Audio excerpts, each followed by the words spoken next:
Yeah. You ready? Nah, I mean, is you ready? Somebody ready for war? Thaweezy. Itazab. Wise man mad. They ready for war. Getting all blacks is a trooper. Plan, plot, strategize, crucial. Gotta pick a side, no neutral. In the middle of a war, as usual. Watch your back, they shoot. If your ops drop, better keep it moving.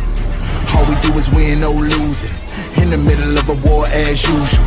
In the middle of a war, as usual. In the middle of a war, as usual. Plan, plot, strategize, crucial. In the middle of a war, as usual.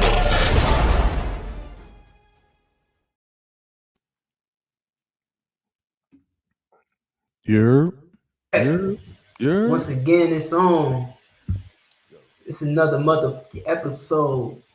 You dig me? And you know how we do. Gotta get the war horns. Cause it's a war going on outside. You know what I'm saying? It's a war as usual. Here we are, back at it again. You know what I'm saying? Episode 55. It's a 5-5. You know what I'm saying? No gang shit. But we back, man. Wise Man Mad, Thaweezy the Prince, myself, Itazab. Make sure that you hit that subscribe button. Make sure you hit that like button. Make sure you hit that share button, man. And hit the bell so you get notifications every time we're going live. Tell a friend to tell a friend. And that's how we get the word out. You know what I mean? This show is the shit. And everybody should know about it. Everybody and their mamas. So make sure you do that. About to get straight into it, man. What's going on with y'all boys, man? Y'all good? How's y'all day? Can't complain. War as usual. War as usual. Yeah. I thought you just got done with the class, right? Oh, no, I ain't teach today. Not today. I could not talk. Okay. Well, tell the people, you know what I'm saying? Tell the people about the classes on Tuesday. Oh, okay. Well, if anybody interested, man, every single Tuesday, where we broadcast from Orlando, Florida, which makes it helpful for people that's in that area that want to attend a physical class. We at the library, also cannot. We holding it down every single Tuesday. Other than that, man, I actually be here in Orlando. Subscribe too.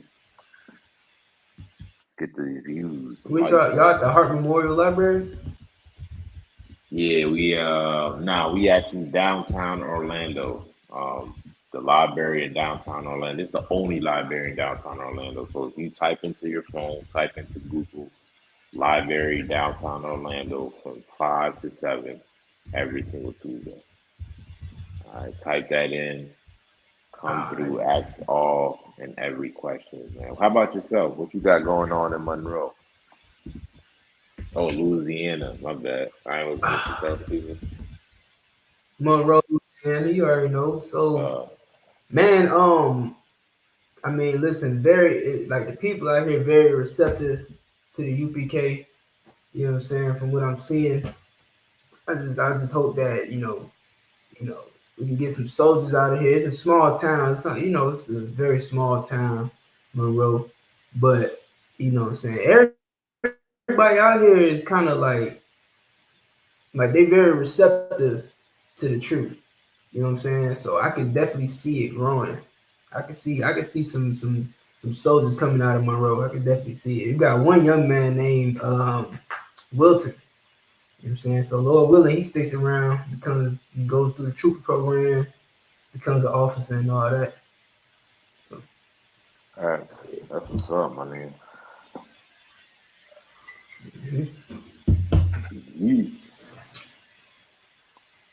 Yeah. So it's up to y'all. What about you, man?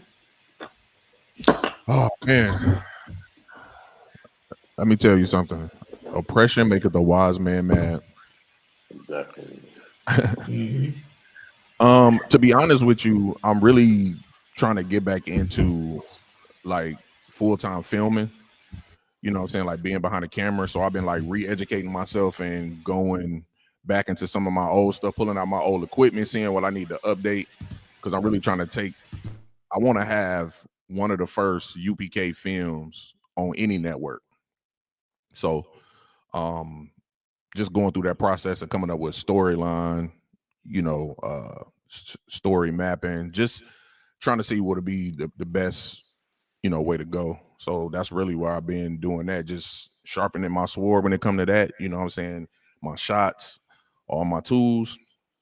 And I'm back. I feel like I got that fire to shoot now, you know what I'm saying? So that's what I'm on, man. That's what I'm on. Gonna be dope. I already know that shit's gonna be dope. That's what's up.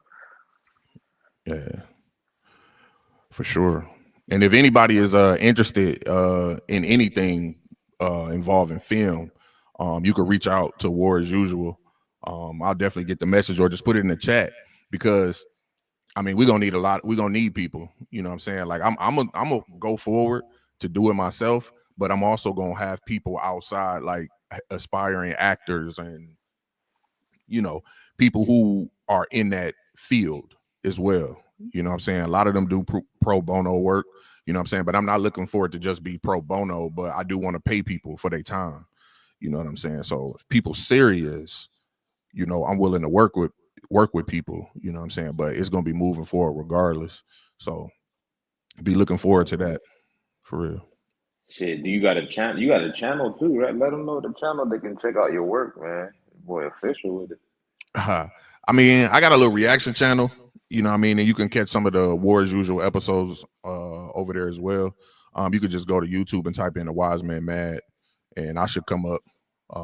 Nobody else got that name, so you could check out those reaction videos. And I'm gonna be dropping more stuff on there too, now that I mentally have space. I could do it, so just be looking out for that, man. New music too. Maybe at some point tonight I might preview a new song.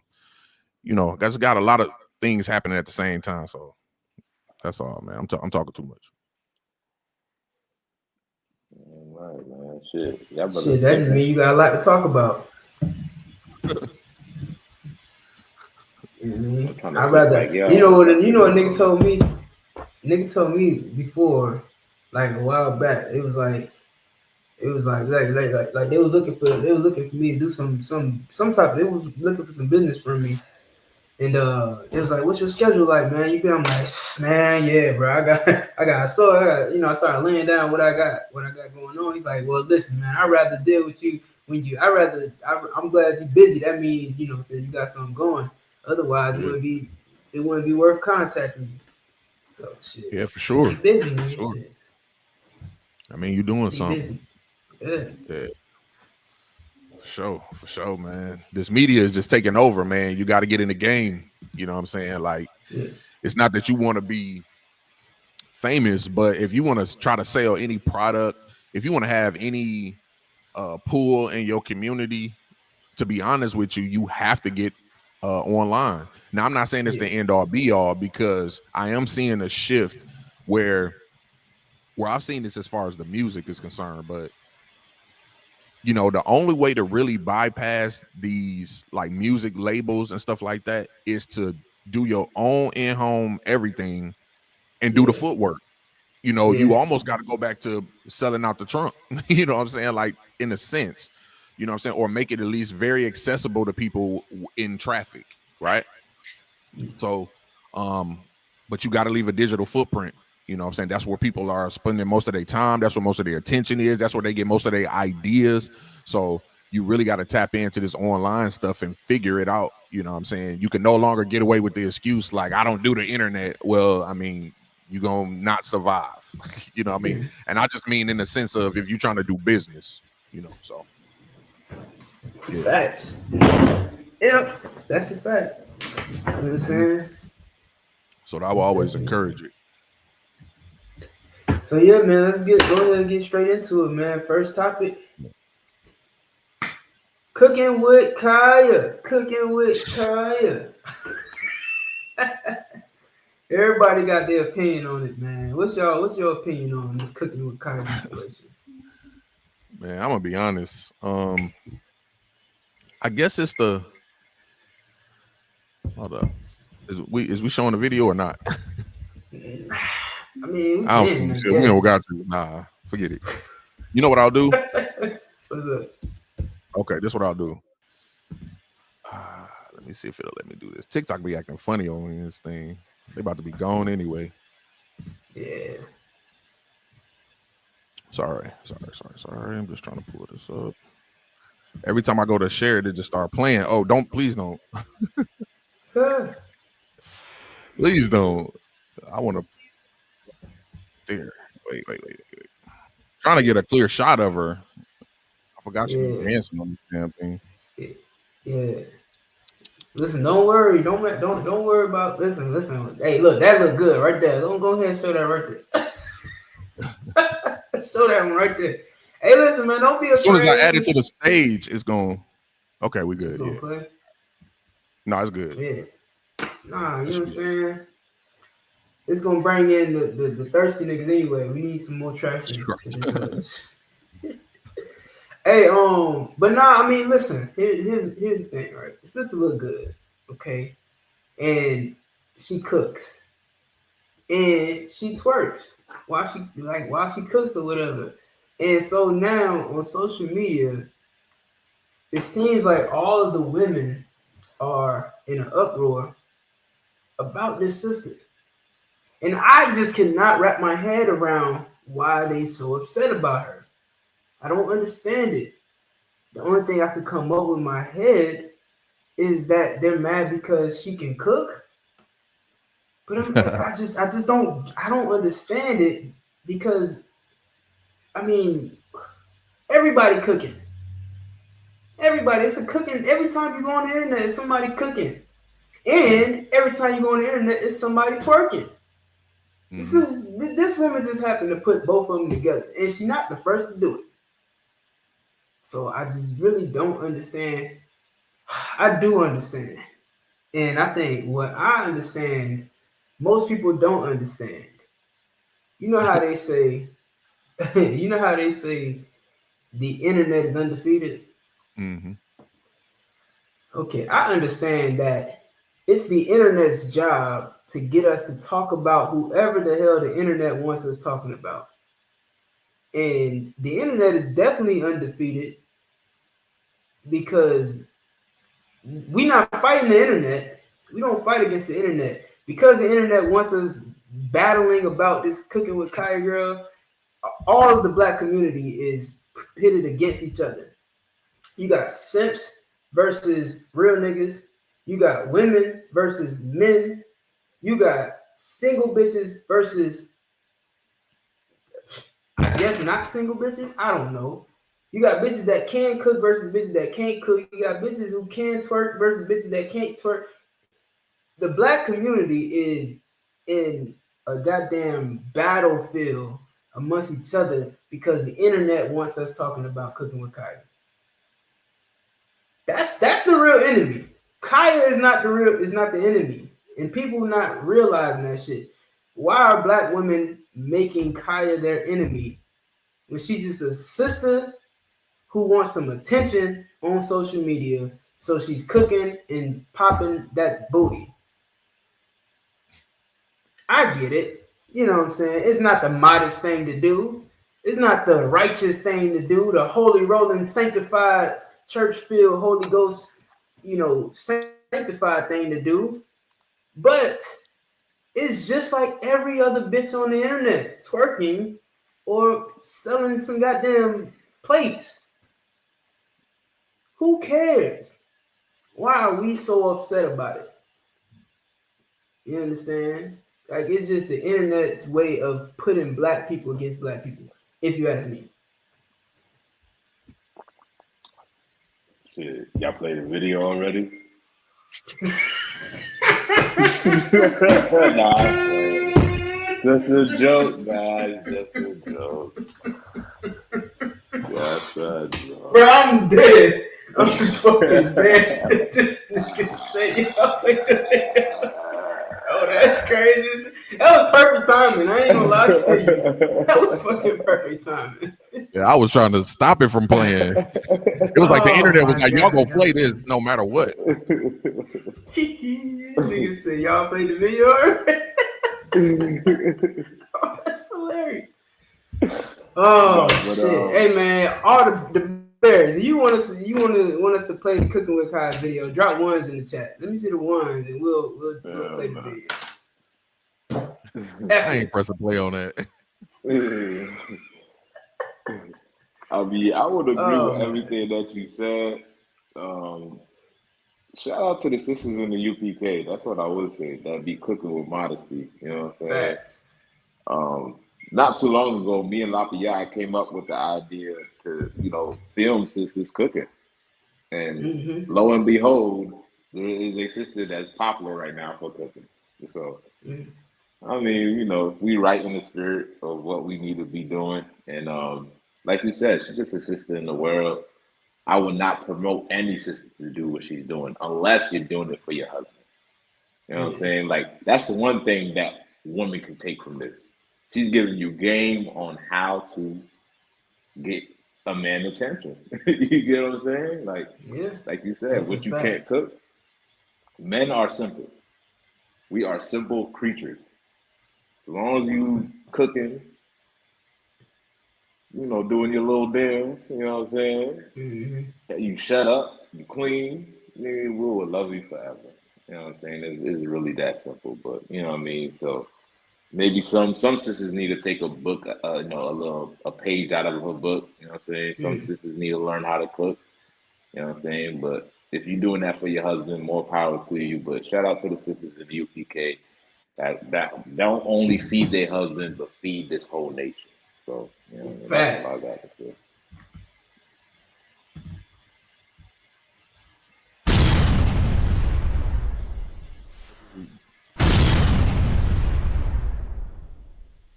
Niggas waiting till somebody push the button, huh? Yeah. Niggas will mistakenly push the button. Your elbow gonna push the goddamn button. Yo, I think the women are upset just because men like it. I think it's that simple. To be honest, that's all it is. It's something that men like, and then it's so simple. It's such a simple thing, and it's like you said, how men are, kind of simple. And not simple in a dumb way, just really easier to please, right? So even with what she's doing, we've seen worse. You know what I'm saying? Like, anybody acting like this is like the worst shit you ever seen. I mean, come on, relax. All the shit we see way worse than this. You know what I'm saying? So I think any hate that's coming from the women is probably because they see niggas liking it. You know what I mean? And they don't like that no, form of competition. Not that she's competition, but I guess maybe they consider her a pick-me. You know what I'm saying? Like, her doing that. You know what I mean? It goes against the grain a little bit. You know what I mean? So that's what it is. The pick-me. They had a whole uproar over that, the pick-me thing. Yeah. That's probably what it is. So how is that? How is she even pick? Like, how is she a pick-me though? Like men are just attracted to natural bodies and good cooking.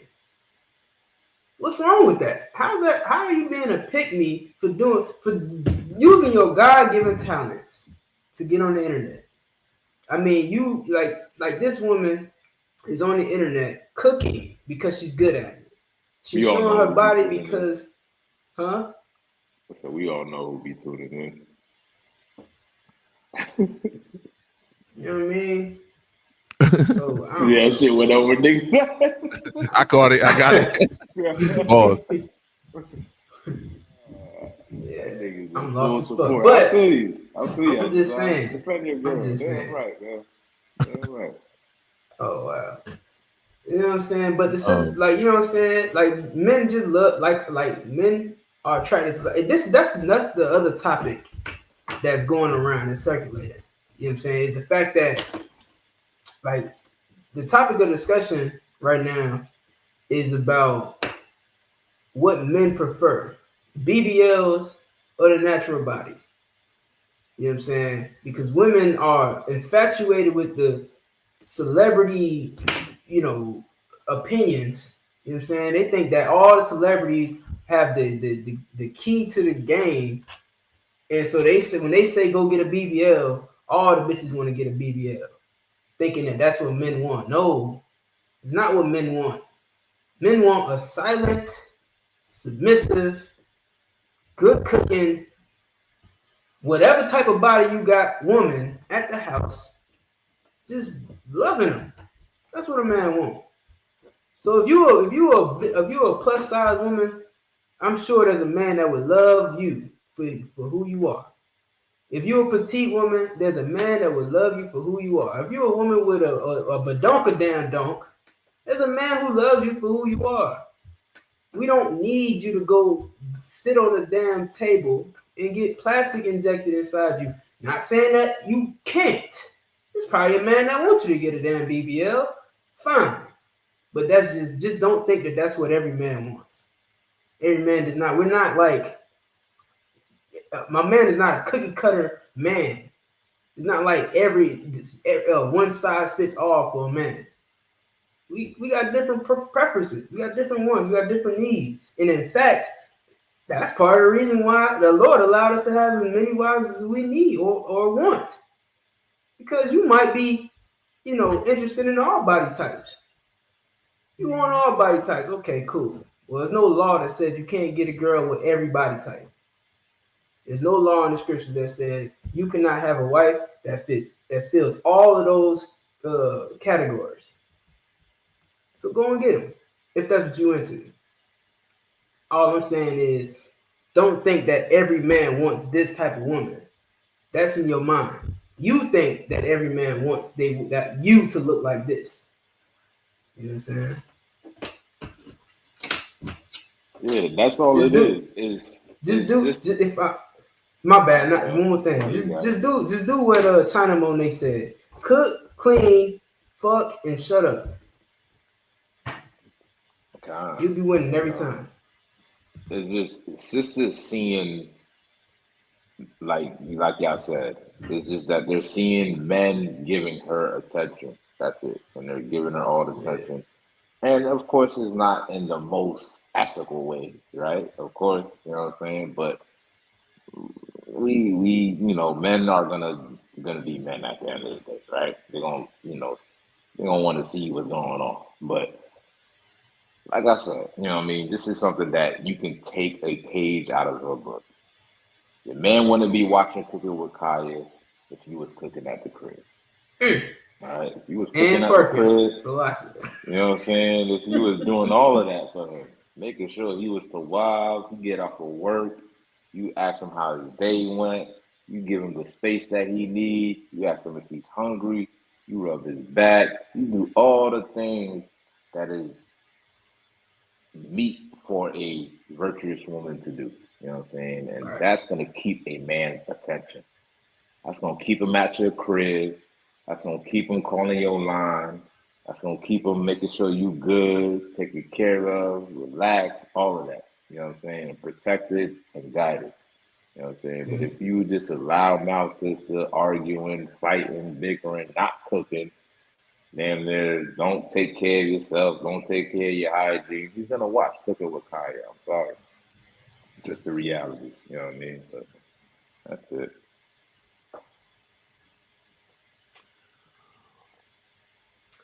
Yep. So we done with that? Is it laid to bed now? Yeah. If the BBL look right, it ain't all that bad. It's hard to get that thing looking right though. It ain't gonna be me, but to be honest with you, like if it look right, okay.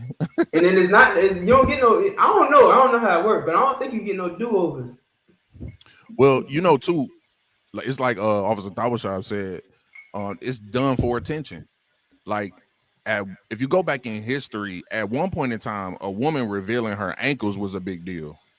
Yeah, like being able to see a woman's ankles was a big deal.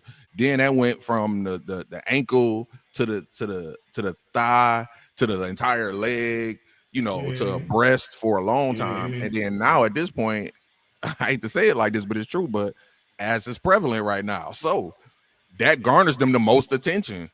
That's just what it is. And so, the most bang for the buck, if you get what I mean. Exactly, because of what it attracts. So that's why they do it. You know what I'm saying? They do it because they feel like if I do this, it's going to attract this certain type of man, more specifically a man with money. And in some cases it do, but that's like how women roll the dice with that shit. At the worst case scenario, if they don't get a man that got money, that's just, you know, oh my God, I've been looking for you in this BBL this entire time, then they still gonna have so much attention. Go on Instagram. I post a video of feeding the homeless. Like I got 10 views, but then you scroll up, this bitch got her whole ass out. 1 million views. Like that's what they want to see. You feel what I'm saying? I'm gonna tell you something. I posted a video. I guess I didn't fully lay the keep cooking with Kaya thing rest yet. I made a video featuring cooking with Kaya, right? Made a video. It was me and my rib. You know what I'm saying? If you haven't seen the video, go on my page and watch it. You can go on Rob Pratt. I think it's also on I Actually Became Monroe, LA. I made a video. Like you said, other videos, 100, 210 likes maybe.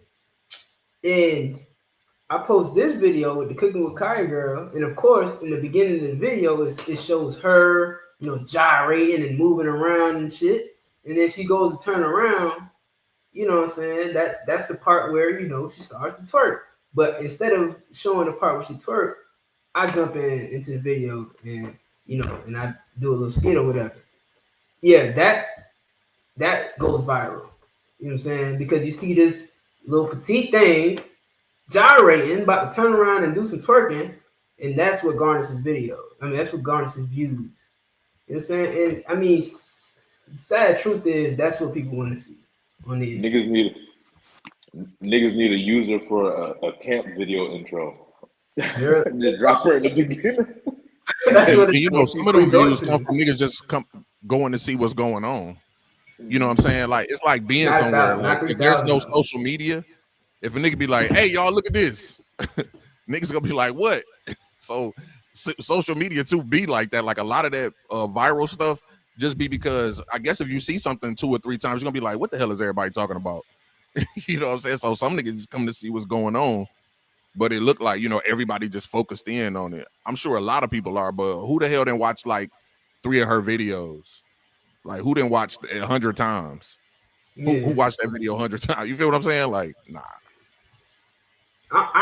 And it's crazy because I didn't even know. Women made me know who Cooking with Kaya is. I didn't know nothing about Cooking with Kaya until women said something about it. So it's kind of like they working against themselves. And honestly, you're not even working against you working against yourself if you mad at Cooking with Kaya. I mean, ain't y'all all about women empowerment? Ain't y'all all about, you know, the advancement of women? Ain't y'all all about entrepreneurship with women? You know what I'm saying? Like, how the hell y'all mad? And again, that's what I'm saying.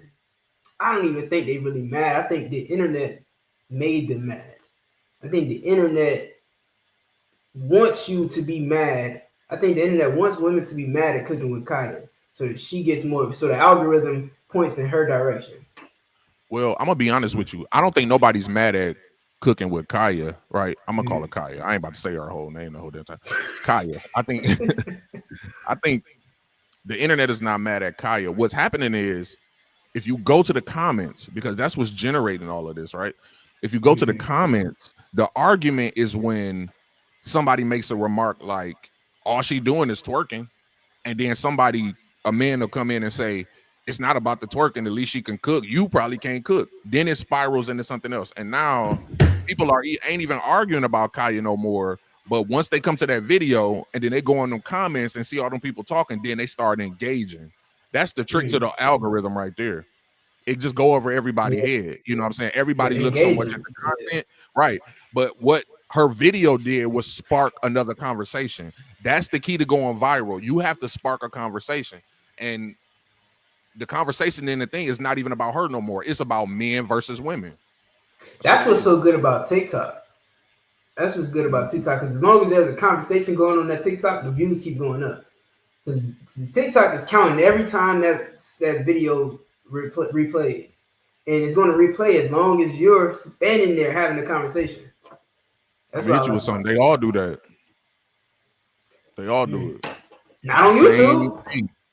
YouTube do the same thing. Oh well, I can't. If you got a video that got 10 views and people start commenting on it, I guarantee you that video start growing. Guaranteed. That's how it always happened. That's why when we have larger videos, it'd be like everybody go comment, jump in there. That's why I always say it. Like, go. Well, no, I do know. I get the engagement aspect of it. Like, if you got more engagement, that's what boosts it. That's what boosts its rating in the algorithm. I know that. But as far as the views going up, with people standing there watching it, I don't know if it worked. I mean, you might be right, but I just didn't know it worked like that. Like where the views keep going up the longer you're sitting there having a conversation.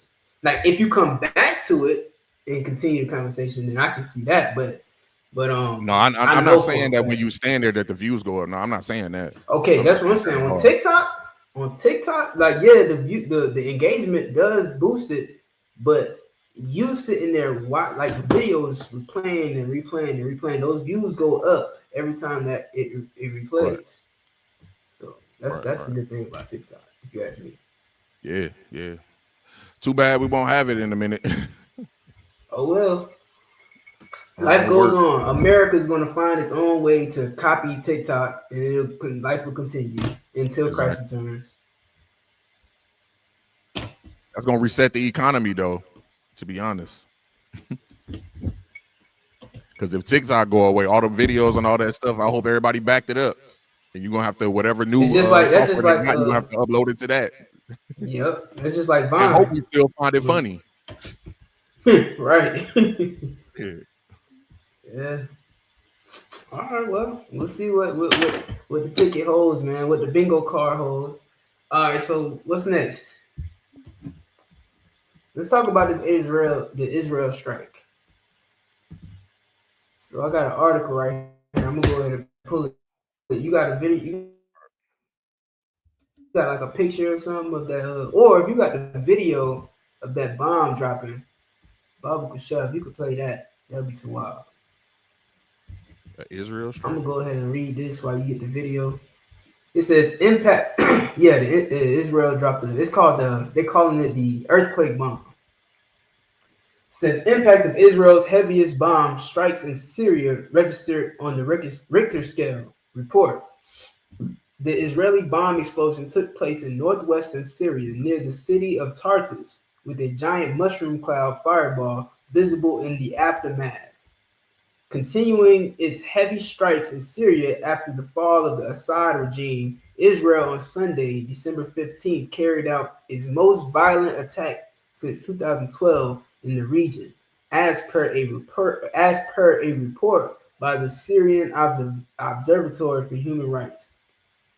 A video going viral on social media showed an Israeli bomb going off in northwestern Syria near the city of Tartus, leading to a supposed giant mushroom cloud fireball.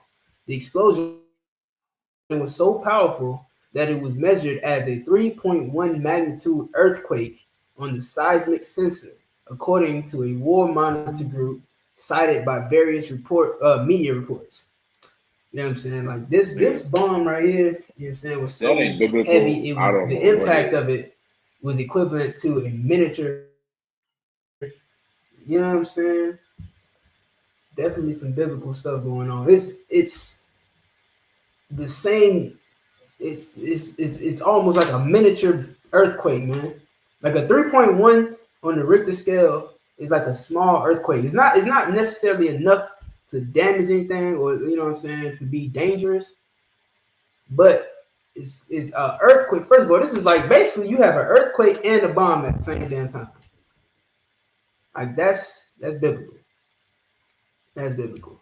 And it's only going to get worse. We know that this is ramping up to World War III. If you didn't know, World War III is already happening. It's going on right now. That's why you see wars going on in so many different places all at the same time. So if you sitting at home and you think that that the World War III is not going to happen for whatever reason, you are sadly mistaken. It's biblical prophecy. That means it's going to happen. Oh shoot! Let me take this banner down. My bad.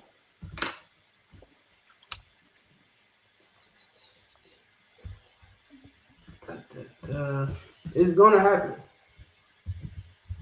Israel has launched more overnight strikes on Syria, causing an explosion that was detected by earthquake sensors more than 800 kilometres away. The IDF has targeted military bases since the end of Bashar al-Assad's regime in a bid to disable Syria's military capability. A human rights group in Syria says it is the heaviest strike against the country in more than a decade. It was a strike on a munitions factory.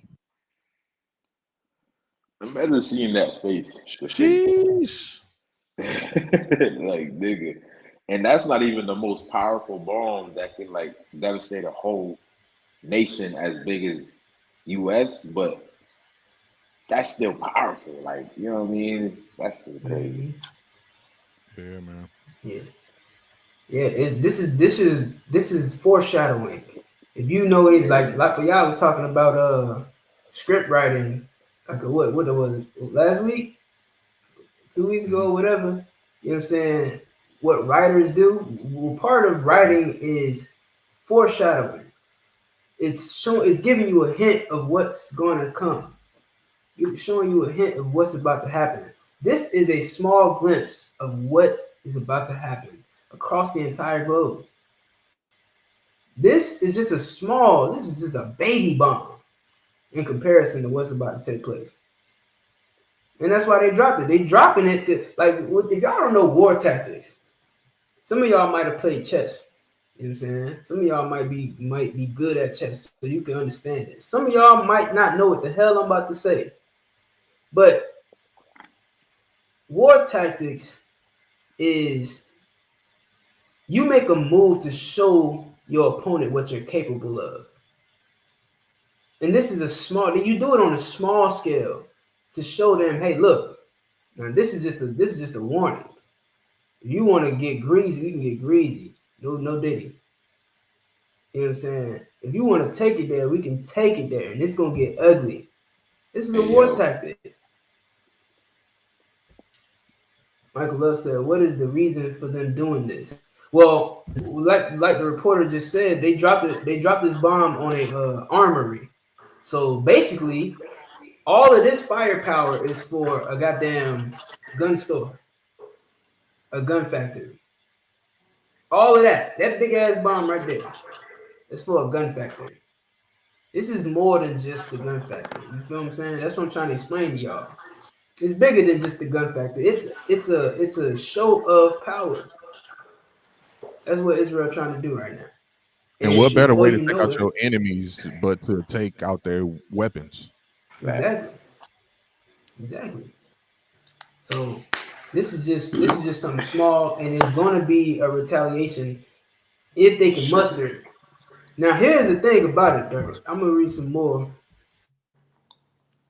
Before you read, can I just say, man, is it just me, or have Israel never let off on the gas for a minute? Like they've been going war after war, bombing after bombing all year.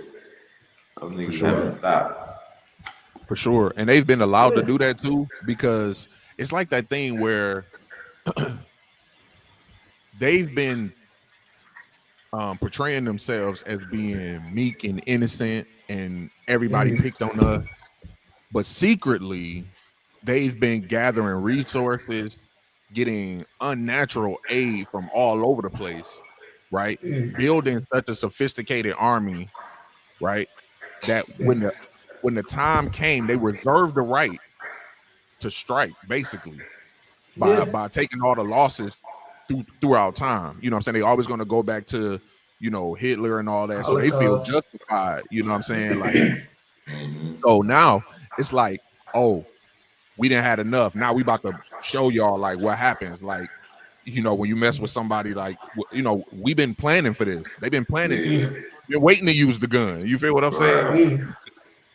All that meekness go out the window. Yeah. Lapayard, what you just said was so heavy. You know what I'm saying? Because what you're talking about is setting precedents. Like they're using what happened with them with Germany to set precedents to say to everybody, hey, look, because of this atrocity happened to us, nothing like this can ever happen again. So we are in our full right to use any capability that we have to protect ourselves. And it's strange how everybody can understand that shit when it comes to them. But they can't understand it when it comes to niggas, man. They can't understand it when it comes to blacks and Hispanics. So how the hell is it okay for Israel to do this shit? But when it comes to protecting black people, we racist because we call out the atrocities that happen to black people at the hands of white people. We racist because we calling out what the white people have done to the Native Indians. We racist. Oh, you gotta let that go. It's about equality now. It's about equality. You gotta let things be the past. You wasn't no slave. Half these motherfuckers in Israel was not in the Holocaust. But they got every right to defend themselves. They got every right to use any capability that they have to wage war on anybody that poses a threat to them. Well, why the hell can't my people do the same thing? See, you can understand it when it's white people. You can understand it when it's the Israelis. But when a nigga got something to say about it, oh, you sound crazy. You sound racist.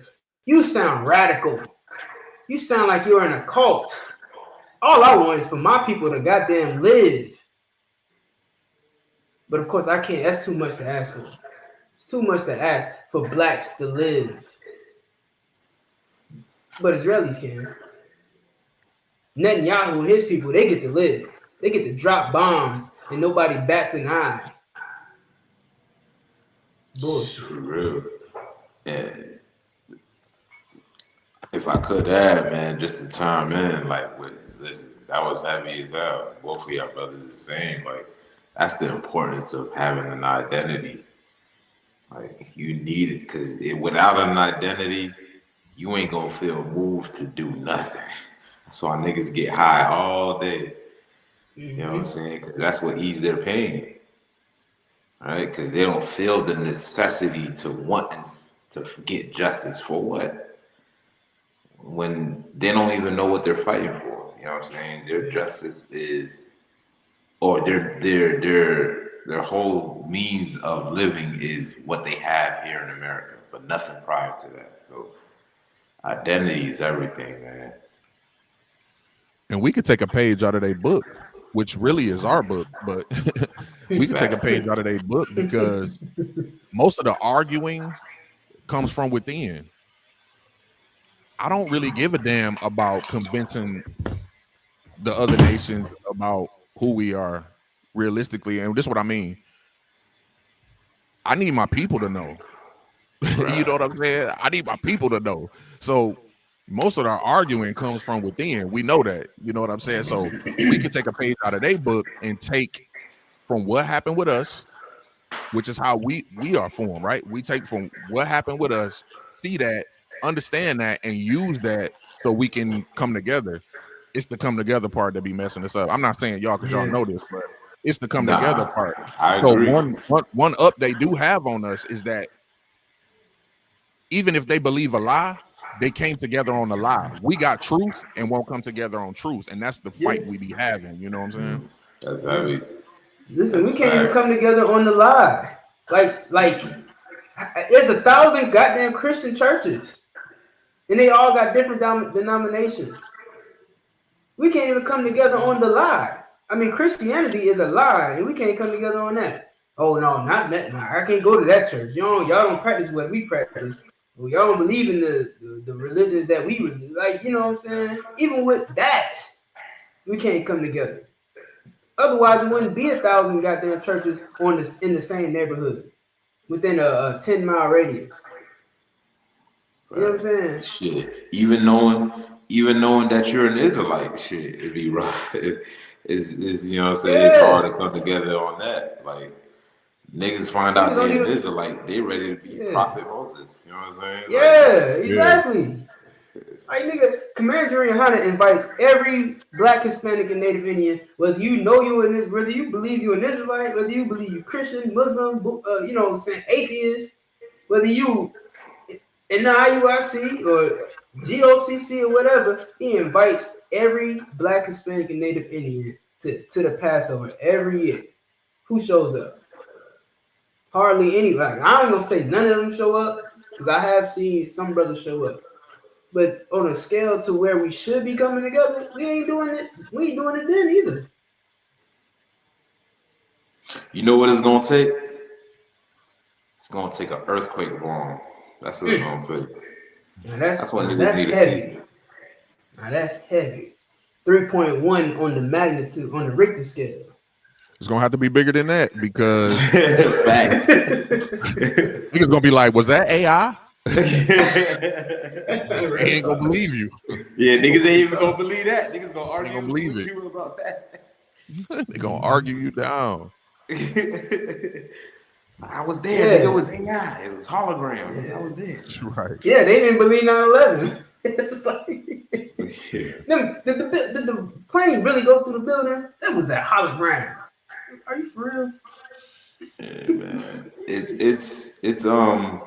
It's all in our oppressor doing. Like he knows how to keep our minds preoccupied.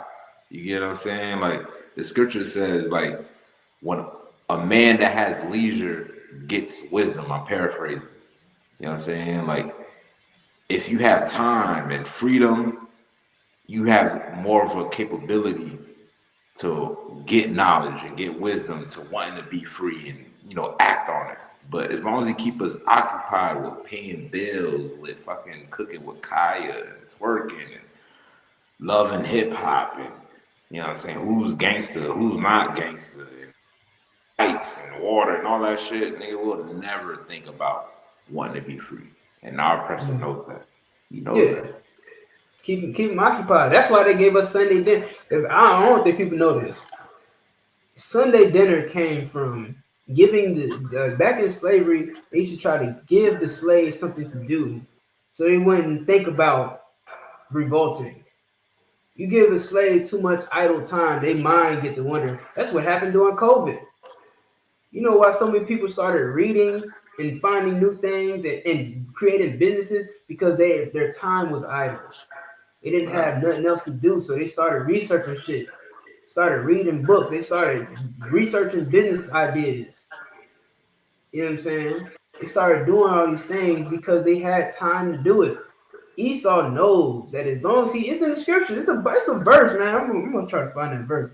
Esau knows that as long as he keep you busy, as long as he give you tasks to do, you'll never overcome him.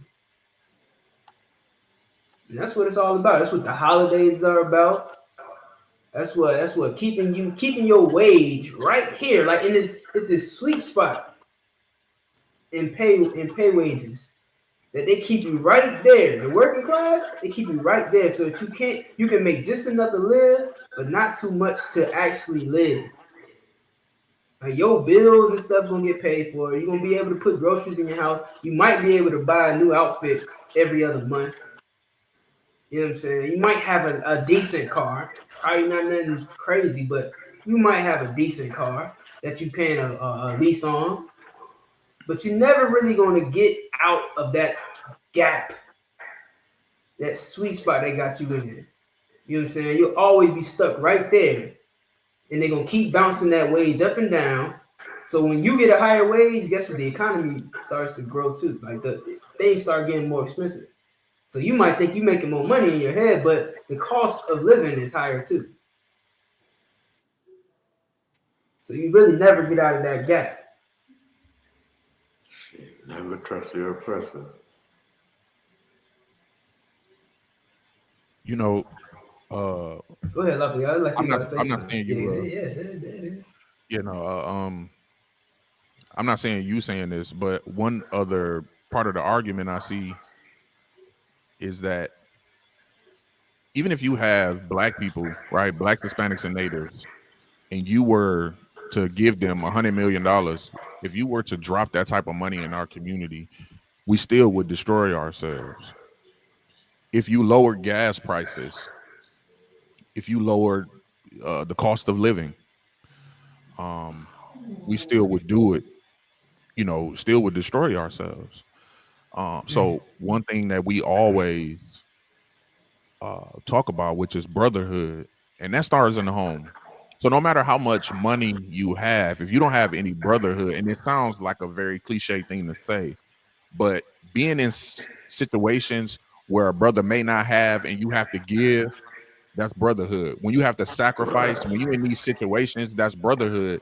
And what the world really has done has given you so many alternatives to brotherhood that you forget how that functions. You're not exercising. Everything that you do is a muscle. Think about it like that. In order to grow in love, you have to practice love. It's not a feeling. It's a repetitious thing that you do that you learn, right? So just like with brotherhood, if you're never in situations to practice brotherhood, your brotherhood cannot be strong. So while, the cost of living may go up and down, these are opportunities for us to show brotherhood so that when there is an economic collapse, guess what? The government could do whatever the hell they want to do because our brotherhood is so strong that we don't even feel it. It doesn't even impact our community because how the brotherhood is. So that's the fight right there.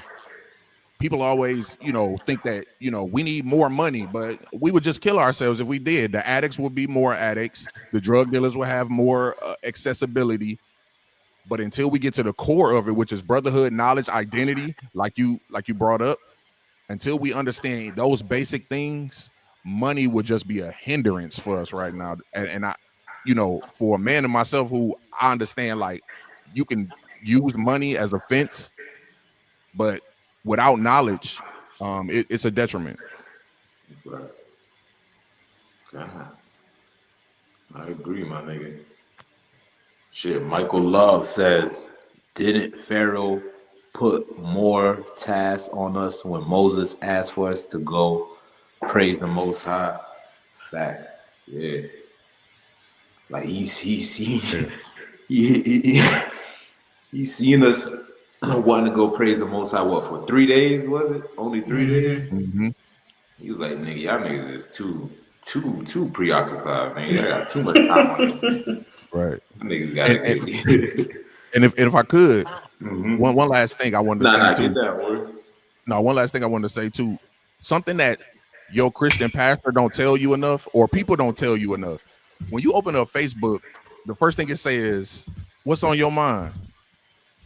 Yeah. It used to say that more prevalent than it did. Now you don't really pay attention to it because you go straight to typing. But it says there, "What's on your mind?" Right? If people will recognize where they are, then it'll probably help us.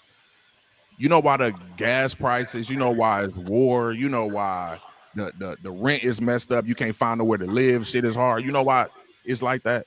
Because you in hell. This is hell. See, you've been thinking like, okay, we gonna die, go somewhere, but no, this is hell right now. We in hell. As a people, that's where we are. So it's going to get increasingly more dangerous. It's going to get increasingly worse. All of this is leading to something. So if you could remind yourself of that, you can understand why, shit get real rough because you in hell. You can expect it. So you got to find a way to pray in hell. Come on, man. You got to find a way to serve the Most High even in hell. Hell, nigga. Nah, that's real shit. And look, if you don't know what hell looks like, hold on. Can we make this bigger? Pause. Yeah, it's full screen. Yeah. You know what I'm saying? That's hell right there. Right. And that's coming to America. Now, if I could, I got this precept. This is the precept right here. It's Exodus chapter 1. I'm gonna read 8 through 16 if y'all can bear with me. I'm gonna try to get through it. It says, now there arose up a new king over Egypt, which knew not Joseph. And he said unto his people, behold, the people of the children of Israel are more and mightier than we. Now, they know black people are stronger than them. They know black people populate quicker than them. That's why it's a whole thing. Like, white people know that they dying faster than their death rate is faster than their birth rate. They know that. You know what I'm saying? We more and we mightier than them. You know what I'm saying? And even in Egypt, we was more and mightier than them. Verse 10 says, come on, let us deal wisely with them, lest they multiply, and it come to pass that when there falleth out any war, they join also unto our enemies and fight against us. And so get them up out of the land. And so get them up out of the land. Meaning, first of all, we had a war right now. And since the dawn of damn time, white people have always feared black people rising up against them because they know they deserve it. That's what they call white guilt. They know that they deserve for black people to rise up and overthrow them. They know that they deserve it. But the thing about black people, we so compassionate, we so merciful, we so forgiving that it don't even cross our minds. The average black man, average Hispanic man, it don't even cross their mind to get revenge. They just want peace. They just want to live peacefully in America, in the land that they was made to be slaves, made to be servants. But our oppressor always thinks that we just gonna rise up against them. You know what I'm saying? And it's a war going on right now. And that same fear that they had in Egypt, they having it right now in America. They fear that black people are gonna rise up against them and join the enemy. They had that same fear during the Civil War, the same fear during the Vietnam War, with the Viet Cong War and all that shit. They had those same fears that we was gonna rise up. They stopped us from doing the DAP. This shit that brothers do, and they do all that stuff. They put a rule against that. Black people cannot do the DAP, and DAP stood for dignity and pride. Look it up. The DAP stands for dignity and pride, and they put an end to that in the military because they thought that black people were sending codes to each other on how to overthrow the military, to go AWOL and overthrow the military. So they thought all this dapping and stuff that we was doing, they thought those was codes, and they put an end to it. You understand? You saw it's a bitch. That's what he is. He's a base man. You know what I'm saying? It says, and so get them up out of the land, meaning they think that we gonna escape. They don't even want us to escape. You know how they say, oh, if it's so bad, go back to Africa. They really don't even want us to leave because they know that we make their economy great. They know that we make America great. So they really don't even want us to leave. You know what I'm saying? That's their fear that we're going to overthrow them and get up out their land. All right, verse 11. Therefore, they did set over them taskmasters to afflict them with their burdens. And they built for Pharaoh treasure cities, just like we do today, just like Detroit, just like New York, Manhattan, just like Miami. You understand? Just like New Orleans. We built them treasure cities. All right. Verse 12. But the more they afflicted them, the more they multiplied and grew. Look at the Mexicans, man. They having babies every day. Black people having babies every day. Hispanics having babies every day. You understand? But the more they afflicted them, the more they multiplied and grew, and they were grieved because the children of Israel. Verse 13. And the Egyptians made the children of Israel to serve with rigor, which means they made them serve like, hard work, hard labor. You know what I'm saying? Frustrated them with hard work. That's what we're talking about. We're talking about how America today does not let you get a rest because they know that if you get too much rest, you're gonna overthrow them. You're gonna rise up, you're gonna start studying, you're gonna start listening to Commander Jerry Hunter. You're gonna start getting in these classes, getting all black. So they gotta keep you busy.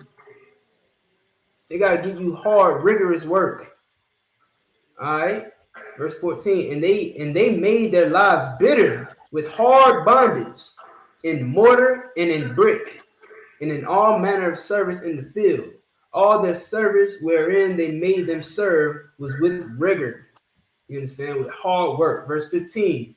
And the king of Egypt spake to the Hebrew midwives, of which the name of the one was Sephara, and the name of the other was Pur. And he said, when ye do the office of a midwife to the Hebrew women, and see them upon the stools, if it be a son, then ye shall kill him. But if it be a daughter, then ye shall live. Then she shall live. Listen, that's abortion right there in the Bible. Thousands and thousands of years ago, that was the reason for abortion then. That's the reason for abortion now.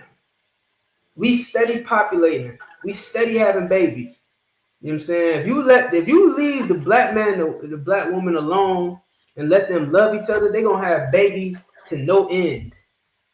You seen it happen. We see how many times we see, it ain't often, but how many times you see when a happy black couple has the freedom to be happy and together, they got like 13 babies.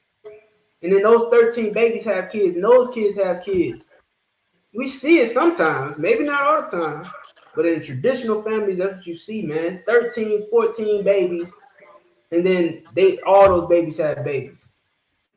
Well, leave it to your oppressor, man. He gonna put abortion clinics in your neighborhood and unalive your babies so that doesn't happen. He gonna get in your mind and make you think, oh, you only need 2 or 3 kids. Otherwise, it's gonna get in the way of your career. You're not gonna be able to build your career. Hey, listen, dummy, you don't even have a career. You think working at McDonald's is a career, nigga? That's a job. That's a slavery, better yet. It's not no goddamn career. You know what I'm saying? That the white man got into your woman's head and made her think that if she have kids, her life is over. If she stay with you, her life is over. She gotta do her own thing. Which is why the feminist movement was so diabolical to black people. You understand? And that's what we're dealing with right here, man. This shit is biblical. This ain't just coincidence. This what's happening to us ain't on accident. It's on purpose, man. And it's biblical. You need to wake up, you need to get in class, and you need to figure out what the hell going on, because you sitting ducks out here. Black people are sitting ducks. Hispanics, you Hispanics too, man. If I could, real quick, I know I'm ranting, but big shout out to the Midwest. You know what I'm saying? Calvin Mawquad and his team. You know what I'm saying, for doing that, for doing the went out there to the reservation, man, to give out, winter clothing to the Menominee tribe, you know what I'm saying, a couple of other tribes that's out there, man. Big up to them, you know what I'm saying, because that's what's really needed. And believe it or not, man, it's some of our people that want to stop that. It's some of our own people that want to stop that because the white man got into their head too. They think that they fighting against the white man by fighting against the ISUPK. You fighting against the Most High when you fight against the ISUPK. You fighting for the white man when you fight against the ISUPK. The Lord sent the ISUPK to build his people back up, man. That's what we out here doing, man. And you ought to be ashamed if you talk bad about the ISUPK. So, like, I get it. Nah, damn right, man. Damn right. Shit. When that shit come, where that mushroom cloud at? That Sean come?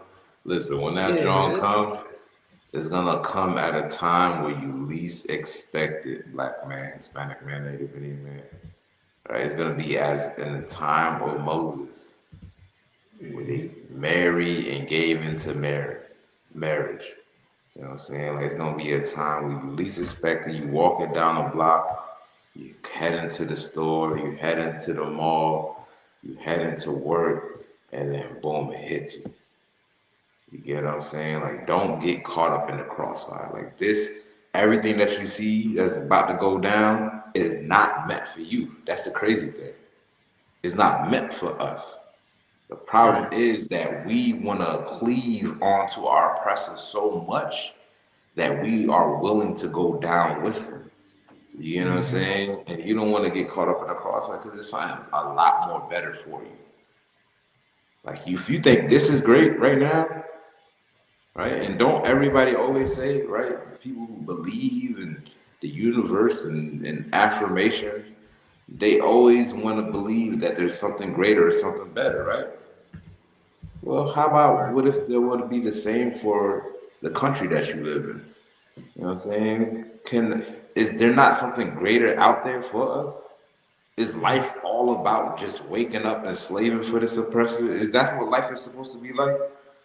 Some oppressor telling me when I can go on vacation, when I cannot go on vacation, when I can call off, when I'm sick, or he the one that dictates my day-to-day life? You know what I'm saying? There gotta be something better than this. You know what I'm saying? And there is for you, Blacks, Hispanics, and Asians. But don't get caught up in the crossfire. It's not meant for you. Not meant for you. Sure up and down. That's all, man. You know what I mean? We gotta stop falling for the okie doke. There's nothing civil about this place. Y'all always looking for civil rights in an uncivilized place. It's ridiculous. Come on, man.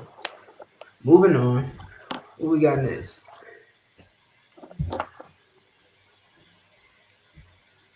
Where you want to take it, Lafayette? I need to read it. You need to what? You need a Red Bull? I don't know. You want to pull out the article, I guess, about the mom beats. Big mama. Jealousy.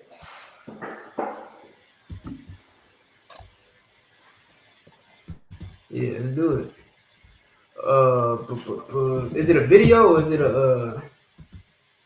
an article? It might be. I think I brought it in from. It was on Instagram. I don't know if it's gonna pull up like that.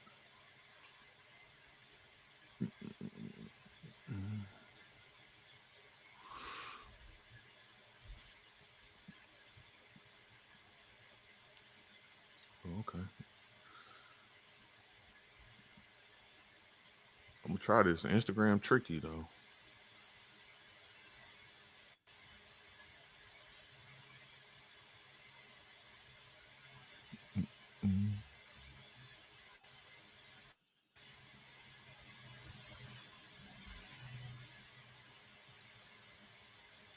Way too much dead air. Yeah, way too much.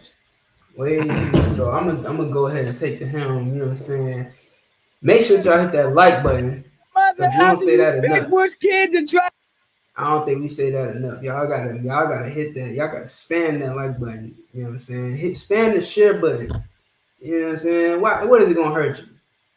Is it gonna hurt you? It ain't gonna cost you a dime. Just go ahead and share it. Share it 1,000 times. Why not? Ran down the hill and I see my son on the ground. No, underneath the car. So all of us falling, like I pick him up and he was so slow. Greer claims a van full of people, including these women you see captured on security camera, were there to confront her 21-year-old daughter, Mariana. They came there to ambush my kids. Her 20-year-old son, Antoine, was there to try and de-escalate the situation. I know for a fact it was all over a boy. Greer says the girls worked with her daughter, and jealousy over a relationship spiraled into this senseless shooting. When the bullets started flying, Greer was nearly hit herself. I was diving for my life. The bullet came across. I was diving for my life. Euclid police released a statement that said, in part, the investigation had several strong leads. Euclid doing a wonderful job. A wonderful job, and I applaud them for that. While the family waits for justice, Greer and Antoine's girlfriend grieve the loss of the brother and sister. We were supposed to move away from Cleveland, and I won't ever get the chance to do that with them because they just took them from me. And they know I don't never play about my kids, but I'm gonna get justice for my kids. If it's every breath in my body, I'm gonna get it. I said that in my arm. Yeah, that's two. Yeah, that's tough. That's rough, man. But this is Yeah, not and fortunately new. all over a boy. That's crazy. Yeah, man. Man, and this what's messed up even worse is it's not new. Like it's every day. You know what I'm saying? And I know y'all want to blame it on black crime. I know you want to blame niggas. You're always looking to blame niggas. Well, niggas been taking the blame for forever, for hundreds of years, for centuries. We've been taking the blame. We was taking the blame for going on the goddamn ships in the first place, man. We've been taking the blame. In fact, everybody who should be blamed gets excused because the blame all goes to black people. You know, we don't even blame Africans for the slave trade. We say we did it. They say black people sold black people into slavery. Africans sold black people into goddamn slavery to white people. Nobody mentioned that. Nobody even talk about how Africans sold black people to white people. How Hamites sold Israelites to Edomites. Nobody wants to talk about that. No. As far as everybody else concerned, black people sold black people into slavery as if we enslaved our damn selves. But I'm gonna go even a step further. Black on black crime is a result of being in America. Black on black crime is white supremacy. It was taught to us. We was taught to hate each other. Shit, We was it don't taught to. exist. What's that? It don't even exist. Black on black. Black on black crime. Black on black crime is a family issue. It's like two cousins fighting. It's like brothers fighting. Let black people handle our issues. Stay the hell up out our issues. But when white people commit crimes and murders against black people, that's a goddamn act of war. It's just as bad as having an earthquake bomb dropped on them. There's no difference. It's an act of war. But we give that a pass. You understand? The goddamn the white boy that choked out Jordan I can't remember his last name. Somebody help me out. The brother that was on the train. God. The one that got choked out. Yeah, the one that got choked out by the white boy. Yeah, man. Jordan, something. Maybe it's not Jordan. The white boy that choked out their brother on that subway his charges was all dropped. When he put him in an illegal chokehold on a bus, on a train, and it just gets dropped. Nobody cares. We let that shit slide every time. Shit. You know what I'm saying? But we got something to say about black people killing each other, and that's an issue. It is an issue. Black people killing black people is an issue that we should take care of internally. It's an internal affair. But when it happens, when somebody outside of us puts their hands on us, we should be at least talking about war. We should at least be talking about some type of retaliation. I'm not saying nobody pick up no guns and go and wage war against white people. But we should at least be talking about how we're going to get justice for this. Because we can't get justice in their courthouse. And if we can, at least we going about it the wrong way. Niggas just take it on, just take whatever they give us, and then pray about it. Come on, man. My bad. I'm not trying to take up the whole show. Please, somebody else talk, because I'll be talking all that damn time. Shit, if you could, Lapia, if you want to talk about the dangers of this, you know what I mean? But you get down, man. That's what this show is. I'm gonna just say the basic thing is relationship issues, and so for this to result to this, two women fighting over what I think the mother said was a man. It just shows in our community how we handle relationships and how we're not able to handle emotion because we're not taught how to do these things. So when people in relationships experience certain things, they are like basically acting from a primal instinct instead of being taught how they should, respond to something like this. So in a perfect world, a woman would understand that she's sharing her man. But in this world, in this philosophy, that shouldn't be happening. Somebody got to die, right? Somebody got to get shot. I got to go fight this girl. I got to do this, very primal instinct, right? So the biggest thing is jealousy, right? That's what we deal with. Even men deal with jealousy, of other men, women and men relationships. If it's jealousy in it, it can result into stuff like this. And so, this was a crazy story, not nothing we haven't heard before. But for the brother to go there to try to break up, get in a situation to try to be a peacemaker and get killed, that's the most heartbreaking part. You know what I'm saying? All over a relationship. It's crazy. Yeah, man. You know what I mean? Like sometimes, to be honest, like separation is good in a relationship sometimes. All the time. and I'm not speaking in the sense of y'all getting rid of each other, y'all breaking up and never dealing with each other. But if you Time go period. temporary kind, like if you go like no contact for I don't know how many long days, 3 days, 5 days, whatever you feel is necessary to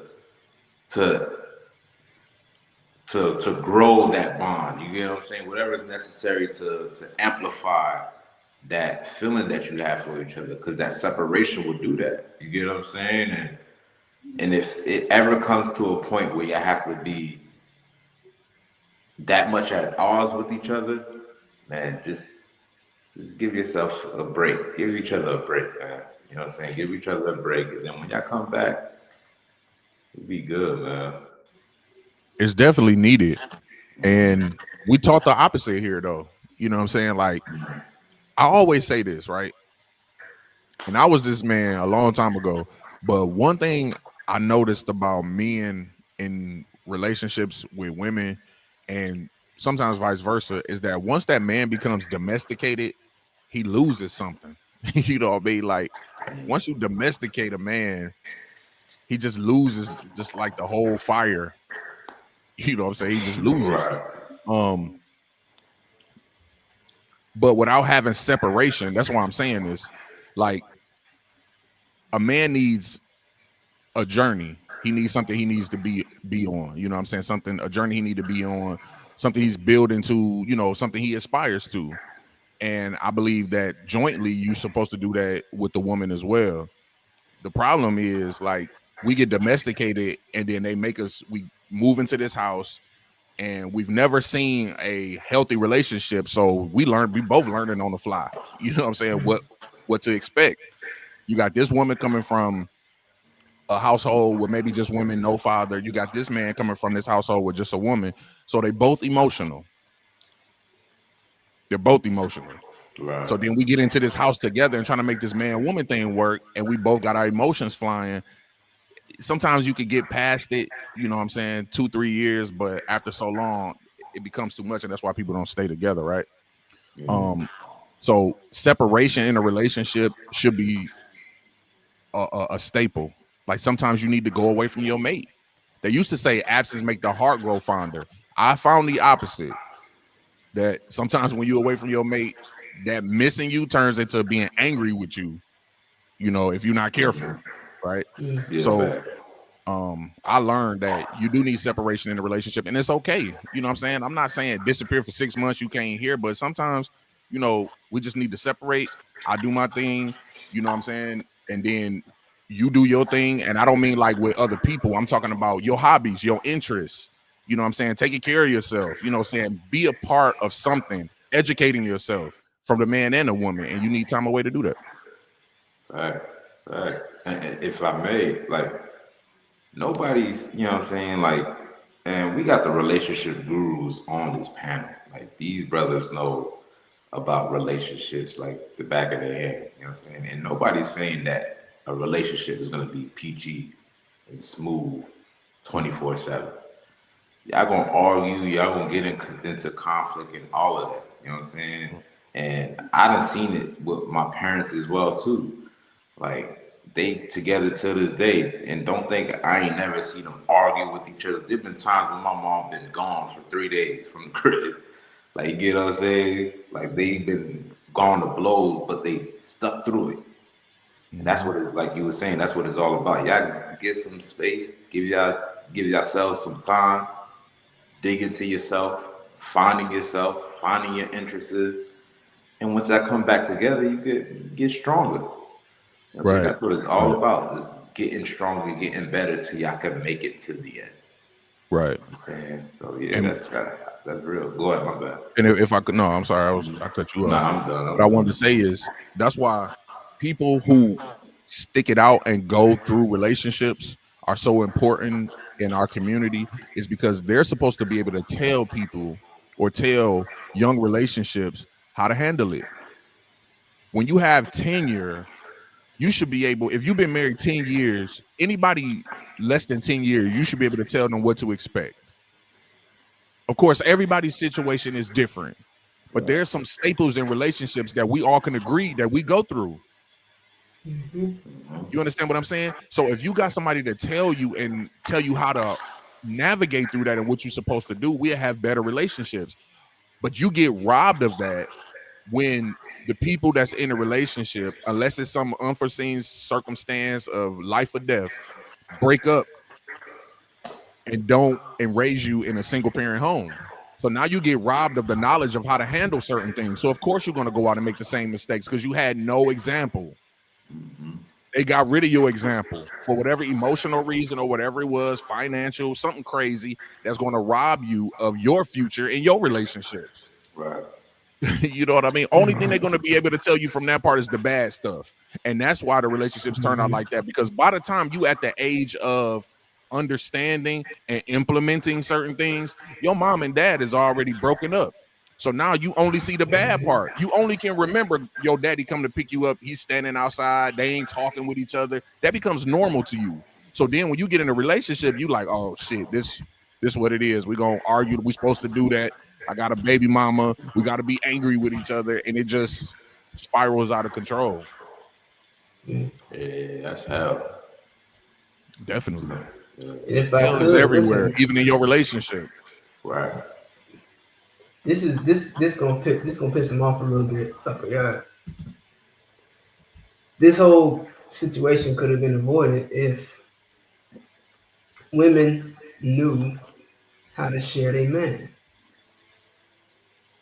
Right. I mean, the whole situation. If someone taught our daughters that it's a man's prerogative if he wants to deal with multiple wives or not, this whole situation could be avoided. Listen, polygyny can save lives and create lives. That's all I got to say. Right. And that's fact. That's facts. And you know what? Women can understand it, but niggas got to enforce it. Because you the stronger vessel, you got to almost back them into a corner. And this is what I mean by that. As a collective, right? If we got more men being honest and stop lying to these emotional women and then get mad when they blow your car up, and that's an option. You've seen it. You know, if you lie to this woman, there's a possibility, right? So the best thing to do is just come clean and just say, this is who you are, this is what you do. I ain't saying you got to give them every detail, but just to spare you, just be honest as much as you can, right? And then that way, if it's somebody for you, they'll gravitate to you. If not, they'll repel. It's very simple. Straight up, man. Like, listen, if she's for you at the end of the day. Like, you know what I mean? Ain't nothing can sway that. If she's for you, like, if she's down with you and she wants to be, you know, with you and rock with you, nigga, multiple wives is minor to This is how it goes. You know what I'm saying? If she can't deal with it, then she wasn't for you. Yeah, Really rock with you. let her go, man. Learn how to tell a bitch no, man. Like turn down. Listen, man. Learn how to turn down some box. You don't need every box in the world. I know we want it. Listen. As a man, you know what I'm saying? You naturally a conqueror. You want to conquer every box that's in the world. You want it. I get it. I understand. You want to mark your territory. I get it. Learn how to turn down some boxes. It might just save your life. It might just save other people's lives. Turn it down, man. There's other boxes out there that got your name on it. Literally. Go get that. You know what I'm saying?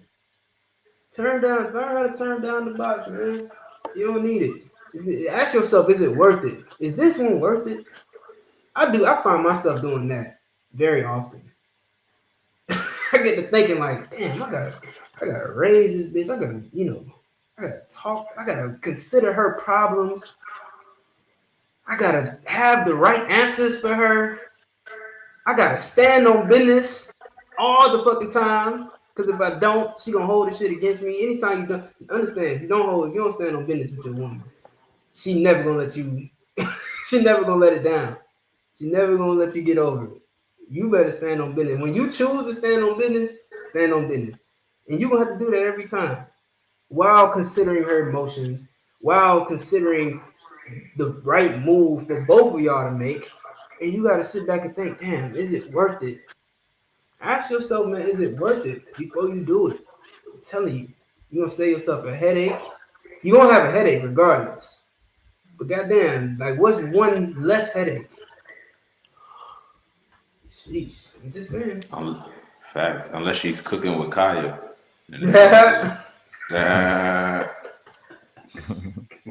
Cooking with Kaya. Yeah, I didn't think you was gonna sing.